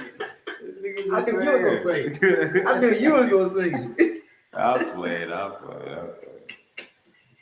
Nah. Yeah, man. But yeah, all of this over jealousy, man. This was jealousy. And you know, for women, it's a very serious thing. For men, it's a very serious thing. But people out here dying over jealousy, man, not being told how to handle their emotions, be a man or women, because it's men taking out women too over being jealous. You know what I'm saying? The jealousy will cause you to do that. Instead of recognize that you slept with a whore, you want to take her life. She might have been deceitful towards you. Y'all deceitful towards each other. It's chaos. You know what I mean? But the truth can always minimize all of that. You know what I'm saying? Just be straight up. And as a collective, if we had that same mindset, you will force the good women to come out and the bad ones to go away, because they're not gonna want to deal with that. But the good women gonna see the benefit of you. And that's what you want, no matter how she look, BBL, no BBL. You know what I'm saying? That's the choice you got to make. And you don't want that trouble anyway. You think you want a woman with a BBL, but see, the problem with the BBL is this. I know we kind of switched. We were talking about this earlier, but speaking of jealousy, real quick, the problem with the BBL is that, let's just say you want to go out with your woman, right? Now your woman got a BBL. Now, first of all, she ain't finna wear no jogging pants when y'all go out. She gonna wear a nice fitted dress. You already know that. Now this your woman. You like how she look. You may be like, okay, I'm cool with that. She with me. Here's the issue. You like a BBL, so does 1,300 other million niggas that's in this place y'all finna go to, right? So the problem turns into, now that you got her on your arm, you become a mark. And niggas be willing to do anything for that ass. That's real talk. They will do that. If you ever been to the club with your woman, you already see the niggas looking. You see them looking. So now you got to size up every nigga in here, because some niggas get that liquor in them and they will take you down for it. That's how powerful that is. And women wield that shit like a toy. That's what they do on Instagram. You know what's nasty though? They wield it in front of you. And niggas ready to die for You know what's nasty? You know what's disgusting though? It don't matter how your girl look. It don't matter if she got a BBL or not. The fact that she with you makes you a mark. That's what's nasty about it. It's nasty work out there. Like niggas only want your bitch because she with you. Yeah. If she didn't walk in with you, he probably wouldn't even look at her. That's crazy. That's how motherfuckers be. Do be like it. But shit, I do want to just add, just piggyback earlier the statement that was made about the jealousy. You know what I'm saying? Like, also, what's important to do to understand in overall life is learn how to take your L's. You know what I'm saying? There's nothing wrong with taking L's. And I know that's going to be controversial. I understand we with the Most High is with us. Yes, we know that. You know what I'm saying? But at the same time, you got to know when to take low. You get what I'm saying? You got to know when to be like, you got that. You know what? You got it. I'm not going to be bitter about it. I'm not going to hold it against you. I'm not going to be bitter towards myself about it. You know what I'm saying? I'm just going to try to grow from it, learn from it, and move on. You know what I'm saying? Learn sometimes is good. A L sometimes is good. It's good. You know what I'm saying? So that way you can learn. You can learn. Yeah. I like how you put sometimes you got to get punched in the mouth. Damn. I like how Figuratively, though. Figuratively. Oh, okay. The L can feel like a punch in the mouth. You know what I mean? Like, you got to get punched in the mouth sometimes. If I may, the crazy thing is, a teacher told me that one day too. You know what I'm saying? I used to go to alternative school, and that shit stuck with me to this day. Because I was young and stupid. You know what I'm saying? And just hothead. He was like, you know what? One day somebody needs to punch you right in the mouth. I was like, damn, nigga, that's what it takes. And now I'm older, it makes sense, nigga. Like, that's what's gonna calm you down, nigga. You need somebody to punch you down. Yeah. Yeah, you're gonna simmer down after that one. You're gonna pop, now simmer down. God. Yeah. The teacher told me that shit. Yeah, I was like, damn. That's real facts. That was some real shit. I can't even be mad at that shit. I told you straight up. That nigga gave you a life lesson on the fly. Yeah. You just need to get punched in the mouth. That's crazy how you said that. 15 years later. God, I still remember that till this day, nigga. I still remember that, man. Mr. Brown told me that shit, like, nigga. Yeah, nigga naming everything. That, you know, right. Bruise on your ass when you remember a nigga name. Mr. Brown in 19. Hey, guess what? I still haven't got punched in the mouth yet, though. You know what I'm saying? I'm still out here, baby. You know what I mean? I'm playing. No, man. The Lord don't play, man. You know what I mean? Yeah. Definitely set my ass down. Yeah, and he'll do it with a woman, too. He'll do it because I've experienced it, so I know. Listen. Once you feel that. Put you in the mouth? Yeah, probably that, too.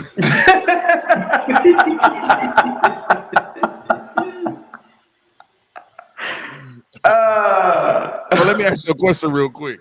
You ever got slapped while you was telling the truth? I mean, like you're more likely to get slapped for telling the truth. I'd rather get slapped.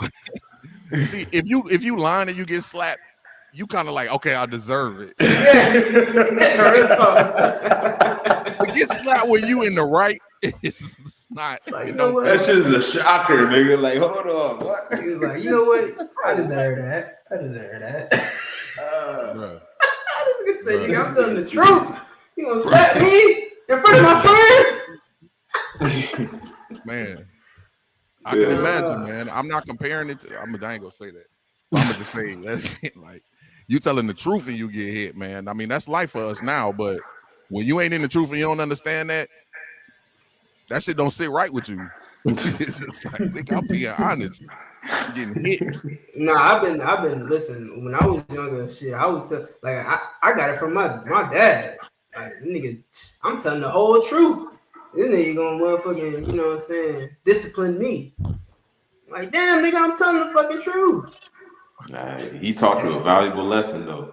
That's Just because it's the truth don't mean it don't come with consequences. Right. Exactly that. Yep. A wise man but once you know said, what though? But you know please what let though? this cup pass. But you know what But though? not Like my getting will. this is one thing that I'm so proud of being black for. Is that we were disciplined. And it made us tough, but it also made us act right. It made you tough, but it also made you act right. It's like you know right from wrong better. You know what I'm saying? You got a better sense of right from wrong. I think my And mama you could have also just ain't gonna let explained it to me. Listen, as a Haitian, they used to put rice on the floor. Yeah. And you had to get on your knees. My parents used to do this shit to me. They call it agenu. They put the rice on the floor, and you have to be knelt over the rice on your knees. You know what I'm saying? And if you move from it, then nigga, it's a wrap. But you have to just sit there for like at least an hour, or however how long your people tell you, all right, you can get up now. But yeah, my parents used to do that shit. Agenu. Listen, we used to have to motherfucking lean up against the wall, sit in an invisible stool, and put your arms out like that. But I would, if I had to put what kind of rice was it? Nah, it was uncooked, uncooked rice. Was it jasmine rice? Was it the long string?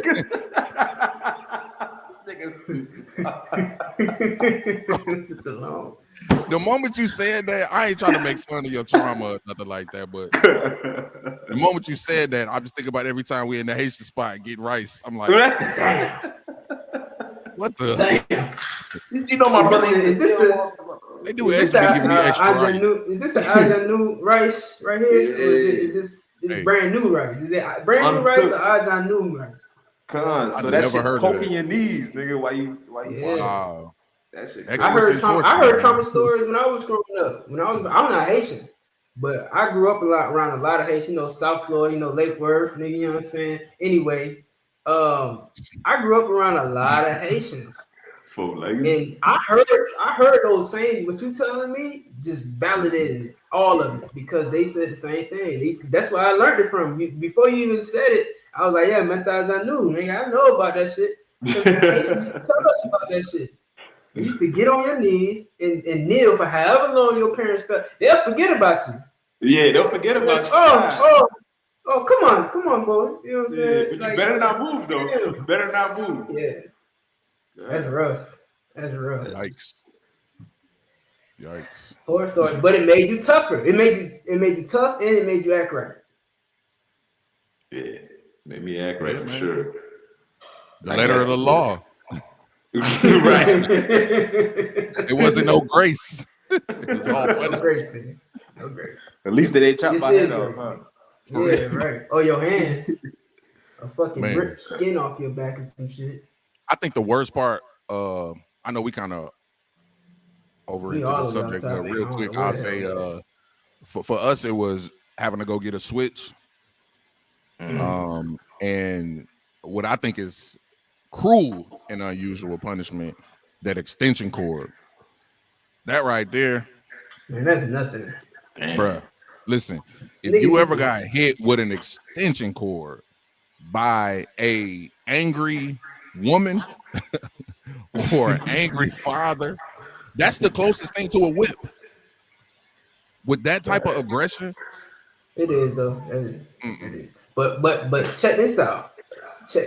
What about getting fresh out the shower and getting whooped up? Like fresh out the shower, and your skin is more fragile when it's soaked. You know what I'm saying? Nigga, this borderline. We was just talking about this last week. Not even the shower though. Not the shower. Because when I was younger, it was baths. That's worse. Because now you've been in that hot ass water, your body been cooking. Not even gonna beat the skin off your body. Your skin all wrinkled, not even about to beat the skin off your ass, bro. You can only get that in the shower. I mean, in a we sit here talking about drama. But here's why we talking about all of our trauma growing up, is because it made you tougher. And this can segue right into our next story, because white kids don't get disciplined the way black people get disciplined, and therefore white people are shooting up goddamn schools, man. White people shooting up these goddamn schools. You don't see black people going and shooting up schools because we got our ass whooped. Mama came in with that fucking belt. And you know damn well if you go, let your mom find out you done shot up the school. Nigga, the police gonna be leasing your words. Let your mama find out. All the nigga gotta do is like, you trying to shoot up the school. Let me tell your mom. Don't make me tell your mom. Oh shit, nah, I'm good, nigga. Listen, man, what? Come on, bro. We was raised different. Go ahead. No, my bad. I don't mean to cut you off. That's why I was just going to mention. That's why fear is a beautiful thing. You know what I mean? Fear is necessary. It is. Facts. Yeah. The fear of the Lord. Y'all seen motherfucking Pulp Fiction when Samuel Jackson was quoting the scripture, and he said, "You in my fury will rain down on you, and you will know that I am the Lord." Bah, bah, bah, bah. You know what I'm saying? That movie's fire. Yeah, that shit was epic. But yeah, the fear of the Lord, nigga, like that's like the Most High. Like that's why we serve the Most High, because we fear the Most High. We know what happens when you don't do what the Most High said. Shit, that's the worst ass whooping you can get. Go ahead. Can I ask you, which I'd rather be? Y'all rather be feared or loved? That's a good question. Let me go get some more drink while I ponder.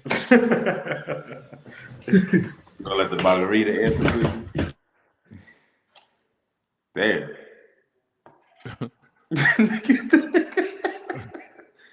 All right, which would you rather be, feared or loved, Lafayette?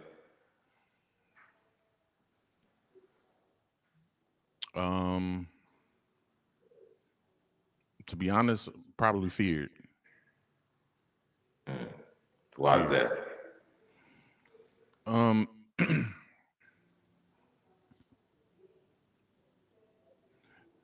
Because I think love is temporary.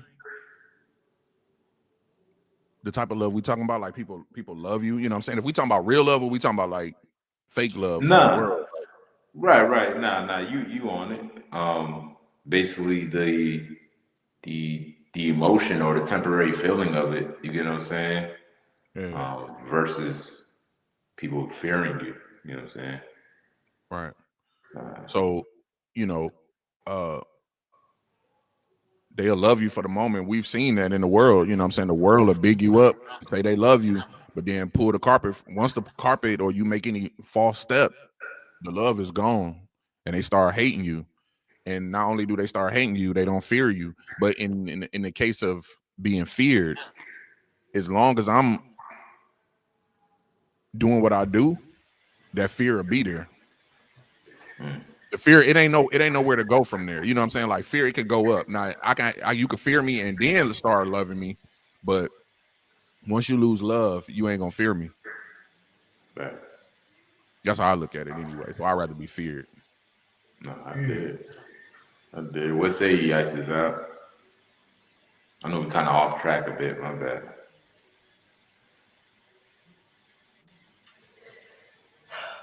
I don't know, man. It's a good question.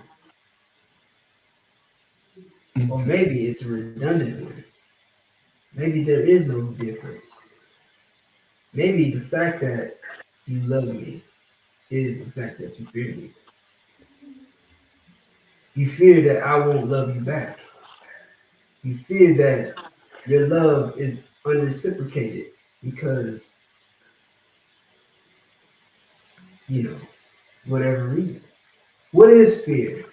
Why do we fear? Do we fear to get a reaction? Do we fear to get...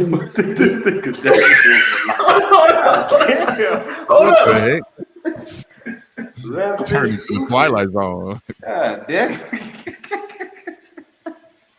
What is the reason of meaning? I thought you was actually going somewhere too. I was following along, like, oh. What you mean?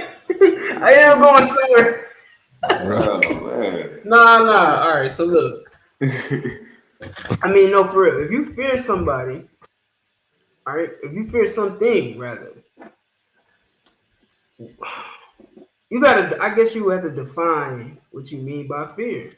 Do you mean like fear as in afraid of? Like, do you mean Yes. fear as in?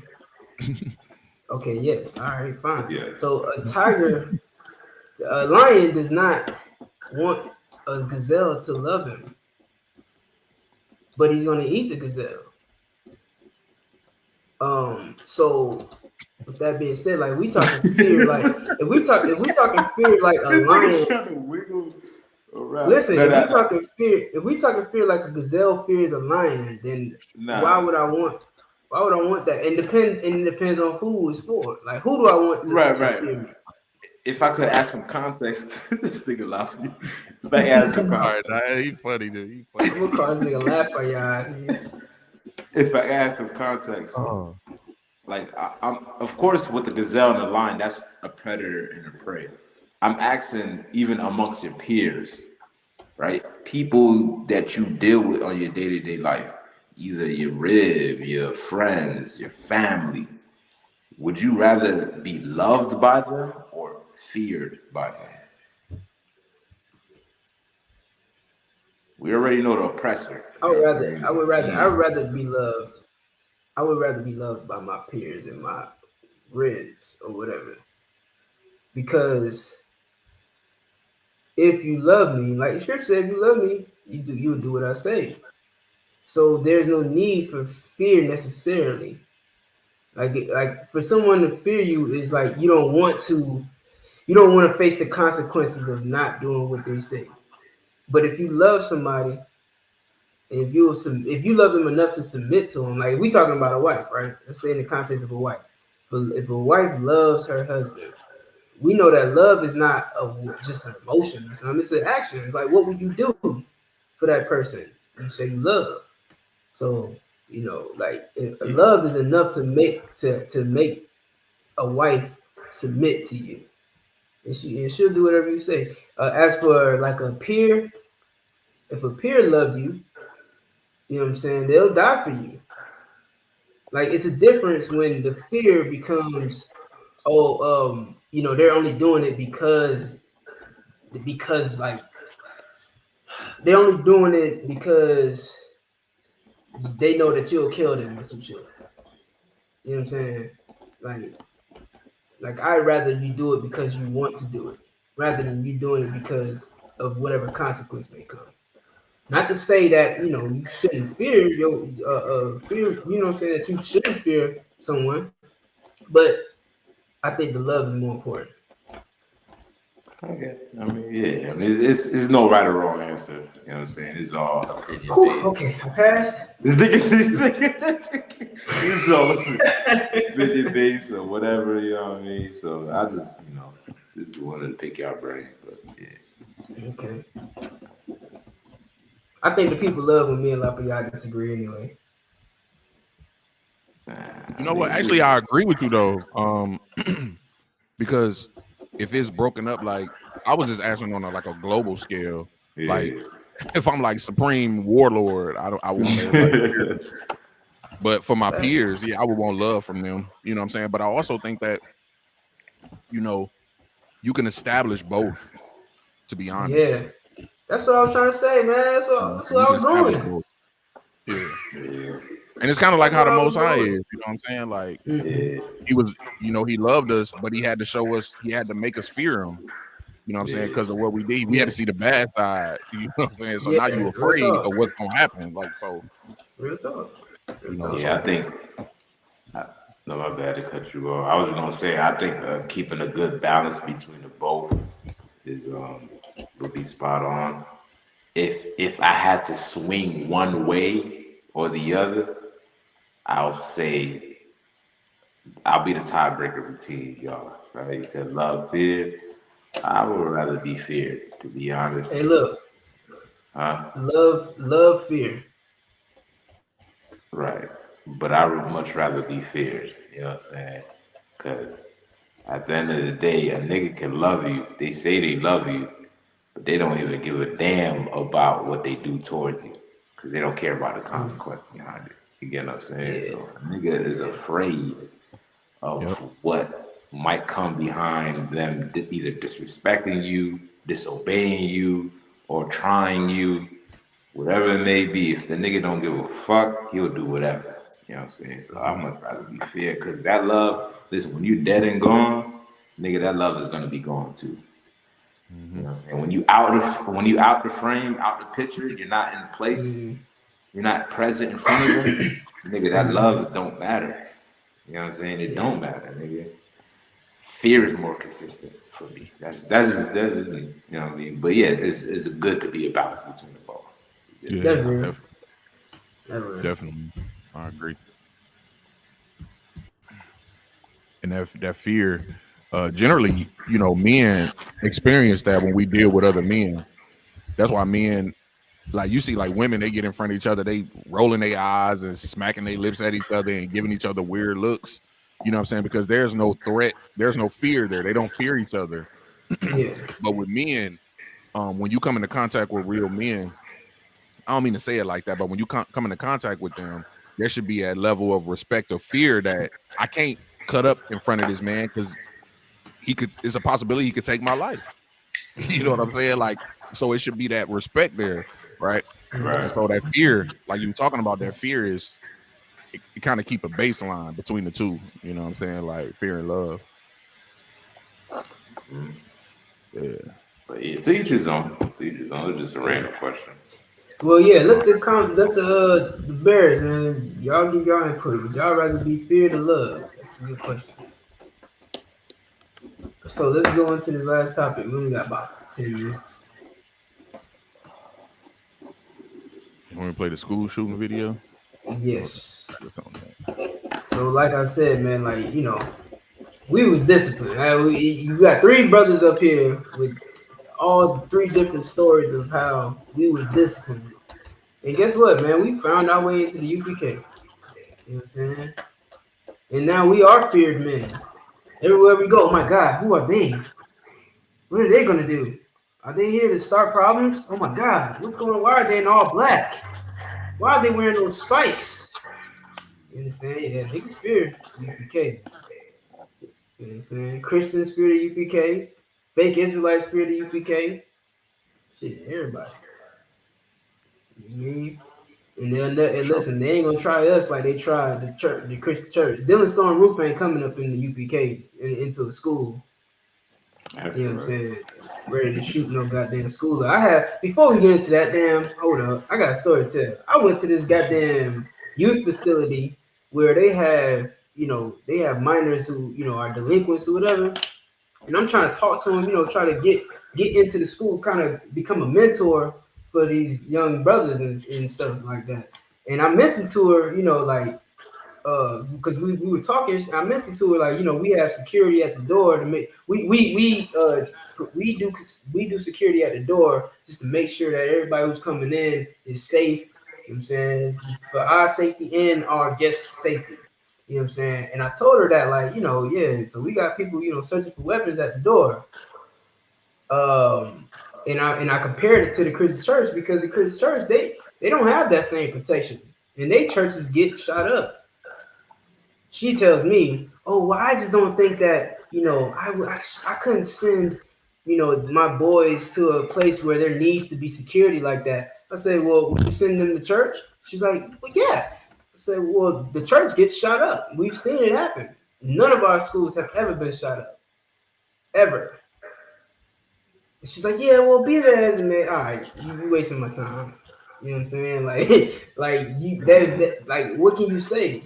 Our schools do not get shot up. Christian schools get shot up.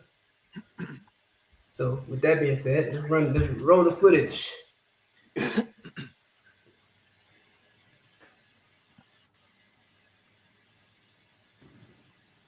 Of emotion, sadness, anger, disappointment, grief for the Madison community. We were brought together by a tragedy, and today 3 families woke up this morning to a world without a loved one. And that can never be outdone. In the midst of this tragedy, our community has come together in an incredible demonstration of support from Madison and indeed the state of Wisconsin and our nation. I cannot express enough gratitude to the many emergency response agencies who provided direct support to the Madison Police Department. We could not be standing here today without the men and women of law enforcement.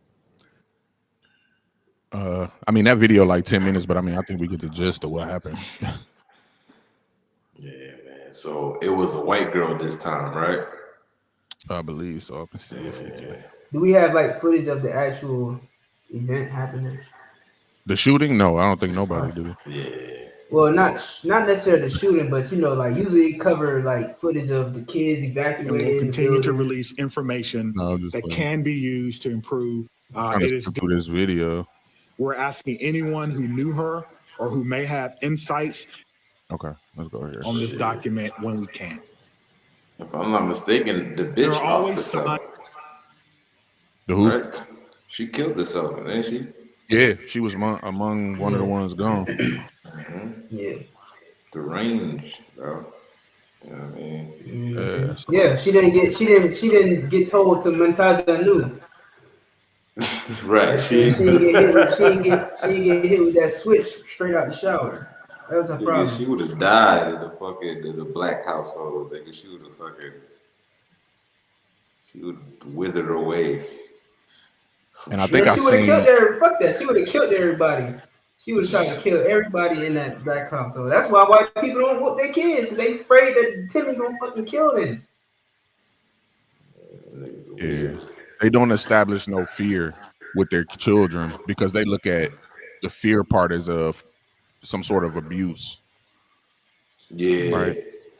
They don't really take an authority over them. So when they get out in the world, they have no respect for authority because they've never seen authority. It's different. You know what I mean? Like somebody putting the fear of God in you. You know what I mean? Some of that thing is to do that. You know, and they don't establish that. Some of them don't. A lot of them don't.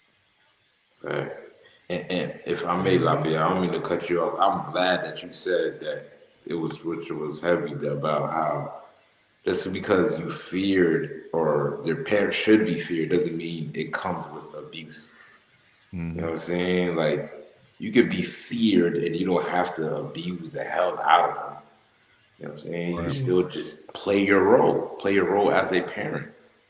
You know what I'm saying? Letting them know that you are above them, you are the authority, and you hold this position, and they should respect that. They should fear that. You know what I'm saying? Like, but white kids, that gentle parenting, want to be friends with your kids, want to hang out with them, try to be understanding, and all of that. Boy, no, nah, man. This is the result of it. It's the result of it right here. Yeah, I think there's moments in times. Yeah, there's moments in times, and just like we said before, it could be used across the world. Like I said, like in the Bible, we farmers. You know what I'm saying? We sheep herders.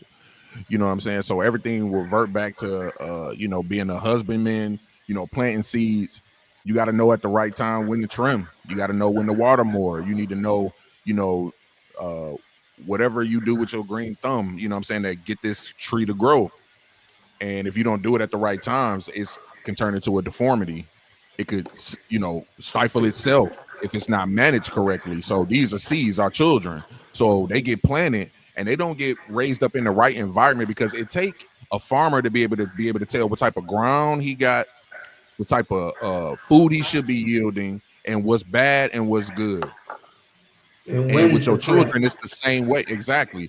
Because even if you have two separate, because when you have children, those are separate spirits, right? They come from you, but they separate spirits. They flesh come from you.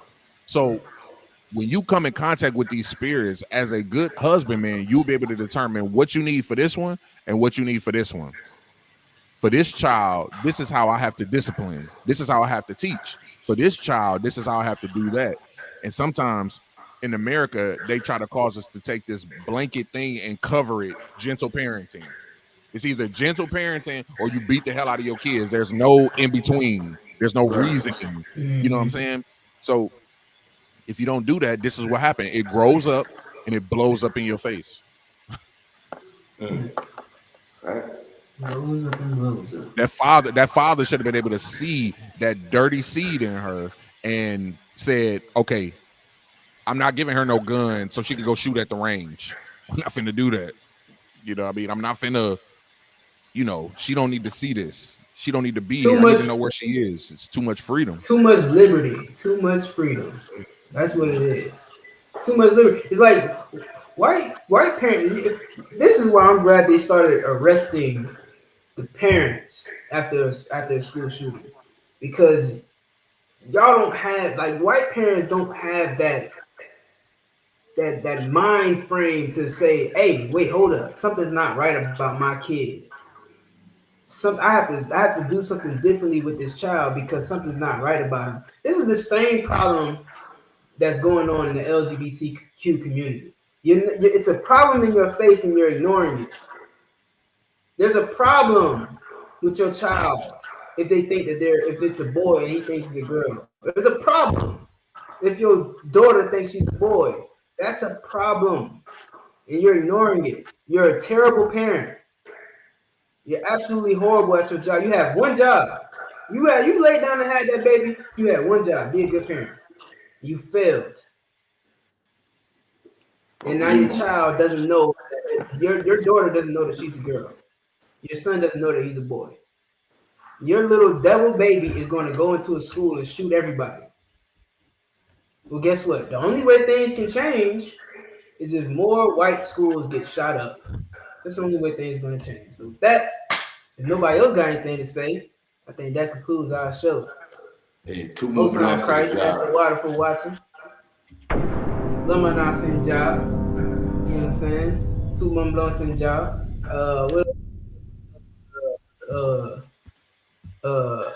El hombre blanco es el diablo.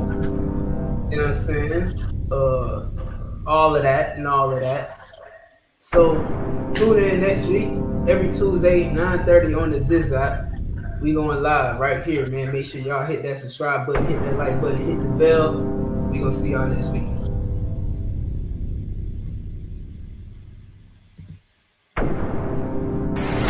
Yeah. You ready?